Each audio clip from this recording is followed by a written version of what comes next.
Sahabat, berjumpa kembali dengan saya, Romo Paulus Warisantoso Okarem, dalam seri Membongkar Misteri Santo Yosef, Ayah Angkat Yesus. Kali ini kita akan membahas harapan bagi dunia. Sebelum kita memulai, kita akan membuka dengan doa malaikat Tuhan. Demi nama Bapa dan Putra dan Roh Kudus. Amin. Maria diberi kabar oleh malaikat Tuhan bahwa ia akan mengandung dari Roh Kudus. Salam Maria, penuh rahmat Tuhan sertamu, terpujilah engkau di antara wanita, dan terpujilah buah tubuhmu Yesus. Santa Maria Bunda Allah, doakanlah kami yang berdosa ini, sekarang dan waktu kami mati. Amin. Aku ini hamba Tuhan, terjadilah padaku menurut perkataanmu. Salam Maria, penuh rahmat Tuhan sertamu, terpujilah engkau di antara wanita, dan terpujilah buah tubuhmu Yesus. Santa Maria Bunda Allah, doakanlah kami yang berdosa ini, sekarang dan waktu kami mati. Amin. Sabda sudah menjadi daging dan tinggal di antara kita. Salam Maria, penuh rahmat Tuhan sertamu, terpujilah engkau di antara wanita, dan terpujilah buah tubuhmu Yesus. Santa Maria Bunda Allah, doakanlah kami yang berdosa ini, sekarang dan waktu kami mati. Amin. Doakanlah kami ya Santa Bunda Allah, supaya kami dapat menikmati janji-janji Kristus. Marilah kita berdoa. Ya Allah, karena kabar malaikat kami mengetahui bahwa Yesus Kristus Putramu menjadi manusia, curahkanlah rahmat-Mu ke dalam hati kami, supaya karena sengsara dan salibnya, kami dibawa kepada kebangkitan yang mulia, sebab Dialah Tuhan dan pengantara kami. Amin. Sahabat, kita hidup di mana situasi masyarakat di sekitar kita sedang mengalami kesulitan. Dan pada saat-saat seperti ini, ketika ada keluarga, mereka memperoleh bayi, kelahiran-kelahiran baru, mereka berharap bahwa bayi-bayi ini memiliki masa depan yang baik. Doa-doa terbaik dipanjatkan agar manusia-manusia baru ini pada akhirnya nanti bisa melewati situasi yang sulit. Mereka memiliki harapan suatu saat nanti hidup mereka akan membaik. Nah, berbeda dengan bayi-bayi yang lain, bayi Yesus ketika dia lahir, dialah harapan bagi orang tuanya, harapan bagi masyarakat di sekitarnya, dialah harapan bagi dunia. Maka tidak mengherankan ketika kemudian setelah Yesus dilahirkan, malaikat bernyanyi, bersorak, seperti yang ditulis dalam Injil Lukas bab 2 ayat 14, dikatakan begini, kemuliaan bagi Allah di tempat yang maha tinggi, dan damai sejahtera di bumi di antara manusia yang berkenan kepadanya, berkenan kepada Allah. Betapa sungguh luar biasanya. Dan disinilah kemudian Maria juga Yosef, mereka untuk pertama melihat bahwa harapan mereka akan hidup kekal, harapan mereka akan persatuan dengan Allah, sekarang tertumpu terlihat pada sosok bayi yang hadir di tengah-tengah mereka. Sahabat, bayi Yesus yang baru lahir ini menjadi harapan, tumpuan hidup manusia. Terlebih bagi orang tuanya, Maria dan Yosef. Mereka adalah orang pertama yang menikmati keharuman buah dari janji Allah, Yesus sendiri. Manusia sekarang hidup dalam situasi di mana orang mulai mempertanyakan, apakah benar Tuhan ada? Orang mulai meninggalkan Tuhan. Orang mulai tidak percaya bahwa Tuhan itu benar-benar ada dan nyata. Disinilah Santo Yosef kemudian menjadi teladan yang ideal. Dia adalah sosok pribadi yang awalnya dia memiliki ide akan Allah itu ya seperti leluhur-leluhurnya. Tapi kemudian dia belajar, dia mengalami bahwa Allah itu ingin hidup di dalam kehidupan manusia secara personal. Allah itu bukan sesuatu yang ada di luar hidup manusia, tetapi Allah itu mau berinteraksi, berhubungan langsung dengan kita secara personal. Bukan sesuatu yang ada di luar sana, sesuatu yang tidak saya mengerti, sesuatu yang jauh, tetapi sesuatu yang dekat, yang sangat hangat, karena dia mau masuk ke dalam hidupku, kehidupanku sendiri setiap hari. Nah, disinilah Yosef belajar melihat, belajar menerima bahwa janji Allah itu kemudian nyata karena dia melihatnya dari dalam.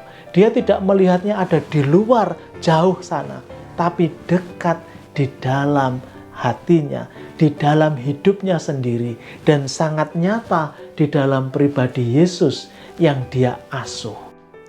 Sahabat, pengharapan yang diteladankan oleh Santo Yosef menjadi sulit diterima oleh banyak orang.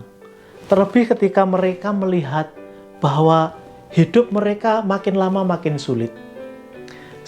Situasi sekarang lah, ketika kita menghadapi pandemi, banyak orang menyerah, banyak orang marah, banyak orang mengatakan mereka sudah berdoa kepada Allah, tetapi seolah-olah semuanya tidak terdengar, semuanya tidak terjawab, semuanya dibiarkan begitu saja. Maka orang-orang mulai menjauh. Mereka sudah lama mengeluh, tetapi Tuhan tidak segera mengulurkan tangan untuk menjawab setiap keluhan mereka, setiap doa mereka. Nah, kemudian muncul pertanyaan seperti yang saya sampaikan tadi. Apakah kehadiran Allah dalam pribadi Yesus yang menjadi perwujudan harapan bagi Yosef itu bisa menjadi harapan bagi kita semua, harapan bagi dunia? Santo Paulus dalam suratnya kepada jemaat di Roma bab 5, dia mengatakan bahwa kalau kita menghadapi kesengsaraan itu kemudian akan membantu kita untuk bertekun. Ketekunan itu membuahkan pengharapan. Dan pengharapan itu tidak pernah salah. Pengharapan itu tidak pernah mengecewakan. Karena kemudian pengharapan itu juga disertai rahmat berkat dari Roh Kudus. Santo Yosef yang kita lihat ketika dalam proses, apakah selalu dia bisa merasakan kehadiran Allah?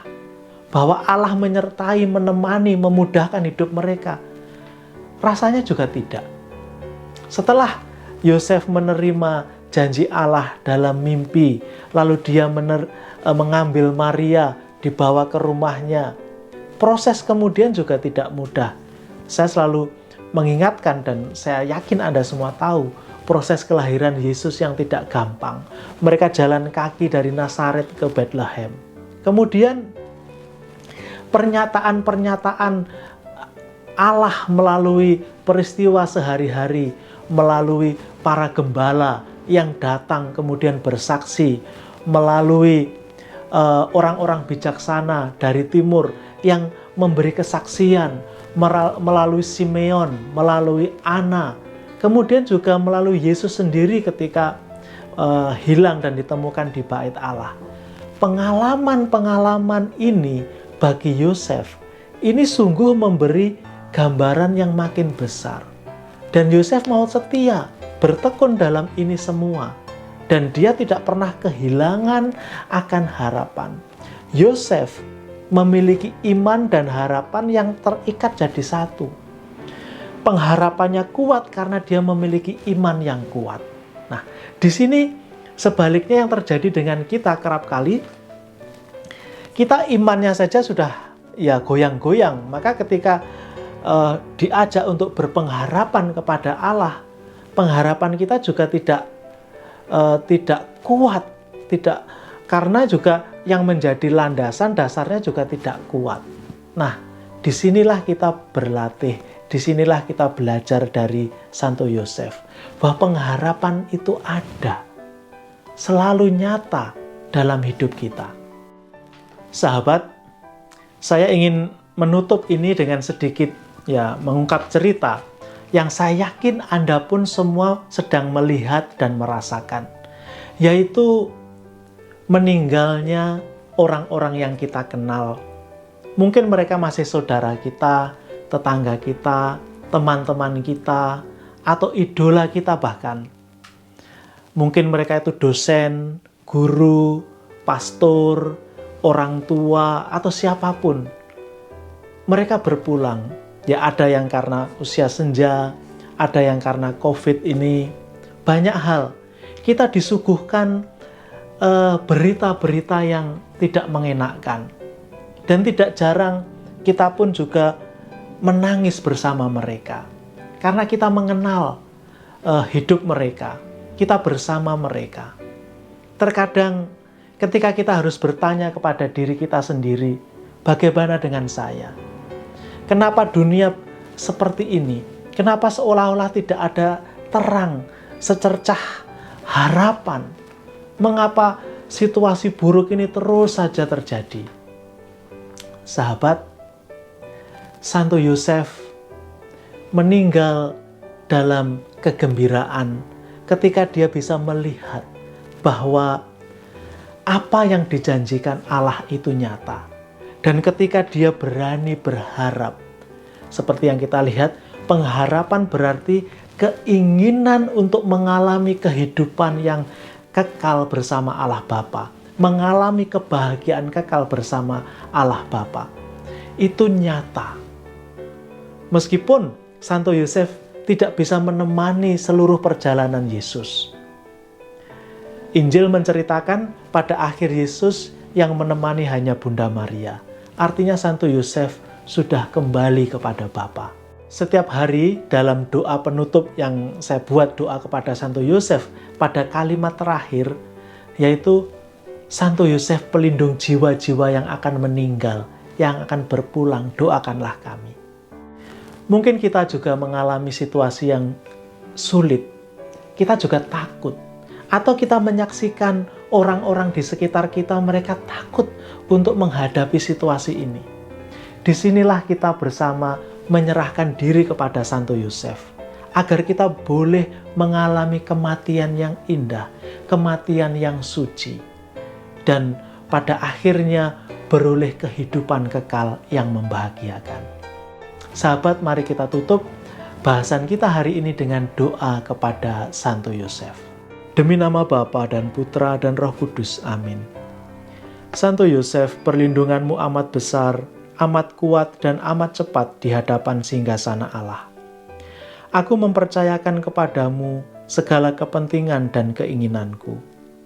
Santo Yosef, tolonglah bantu aku dengan kekuatan perantaraanmu, dan mohonkan bagiku dari putramu yang ilahi itu segala berkat rohani melalui Yesus Kristus Tuhan kami. Dengan demikian, dibantu oleh kekuatan surgawimu di bumi ini, aku dapat mempersembahkan terima kasih dan hormatku kepada Bapa yang Maha Kasih. Ya Santo Yosef, aku tak pernah jemu memandangmu dan memandang Yesus yang tertidur dalam pelukanmu. Aku tidak berani mendekat selagi dia beristirahat tenang dekat hatimu. Dekaplah dia atas namaku, dan ciumlah keningnya yang indah itu bagiku. Dan mohonkanlah agar dia membalasku dengan ciuman, bila mana aku hampir menghembuskan nafasku yang terakhir.